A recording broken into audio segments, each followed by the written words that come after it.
Apakah ibu tahu jika suami meninggalkan warisan rumah, berarti kan kita bicara properti ini ya, senilai 1 miliar, setidaknya ibu harus menyediakan dana 975 agar tetap bisa memiliki rumah tersebut. Loh, tadi kan di sini angkanya kan bukan 975, angkanya kan 875. Karena kan seandainya rumahnya 1 miliar, ini rumahnya saya harga 1 miliar, berarti kalau ibunya ini secara hukum Islam mau mengambil hak-haknya dari anak-anaknya semuanya, kan dia tinggal nyusui kan, sisanya kan 875 karena 1 miliar dikurangi 125. Pertanyaannya di sini kan ada kata-kata 975. Dari mana angka 100-nya Abi? Nah, itu menjadi pertanyaan kan? Menjadi pertanyaan, sehingga kita yang di properti ini harus hati-hati, karena kalau kita punya harta di properti ternyata ada biaya-biaya yang harus disiapkan. Tidak gampang. Kita punya harta di properti, begitu meninggal hartanya itu langsung berpindah tangan. Tidak mudah seperti itu ya kenyataannya. Kita lihat ini contohnya ya. Misalnya orang itu meninggal punya rumah yang bagus banget, ini rumahnya bagus banget, asri, senilai 1 miliar gitu ya. Kalau di Bali mungkin daerah Ubud gitu ya, daerah Ubud atau daerah yang atas Bedugul, Kintamani, asik nih rumah seperti ini di pegunungan. Rumah ini sudah ditempati seumur hidup bersama almarhum, banyak kenangan suka dan duka bersama.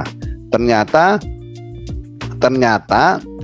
dia meninggalkan yang namanya apa? Meninggalkan yang namanya istri, ibu, dan anak-anaknya. Semuanya itu sudah dibagi-bagi, ini ketentuannya.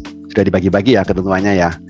Ternyata ibu karena dapat 1/8 cuma dapat 1/25. Sisanya dibagi-bagi kepada ibu, anak, dan saudara laki-laki. Ini kita bicara hukum waris Islam ya.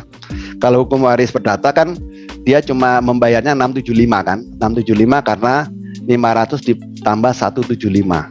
Kalau yang dihukum waris Islam dia lebih besar karena harus membayar 875 ditambah lagi 100. Dari mana angka 100-nya? Jadi supaya istri tetap bisa memiliki rumah tersebut, maka istri harus membayarkan kepada ahli waris. Orang Jawa bilang ini nyusui, nggak tahu kalau bahasa Balinya apa nih. Nyusui, ibu-ibu ini si istri memberikan dana kepada ibu, anak, dan lain-lain senilai 875. Oke. Ternyata kalau kita bicara mengenai kewajiban istri saat ingin tetap memiliki rumah tersebut, ternyata ada biaya-biaya yang kita nggak pernah diajarkan di dalam rumah tangga. Nah, namanya biaya turun waris. Ya, biaya turun waris ini secara total itu nilainya adalah 10% dari NPOP, nilai pokok objek perolehan. Ini lawannya adalah NJOP, nilai jual objek perolehan. Objek pajak.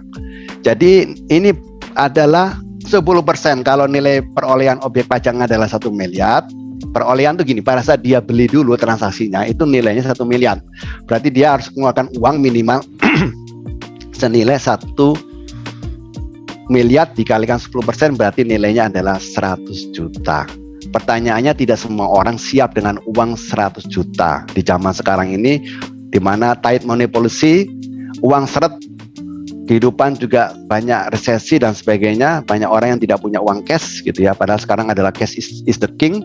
Maka kita bilang kepada teman-teman kita di luar sana bahwa ternyata uang cash itu penting. Nah, bagaimana kita mendapatkan uang cash nanti kita bisa lakukan dengan solusi yang tepat ya. Oke ya, jadi ada 975 bukan lagi 875.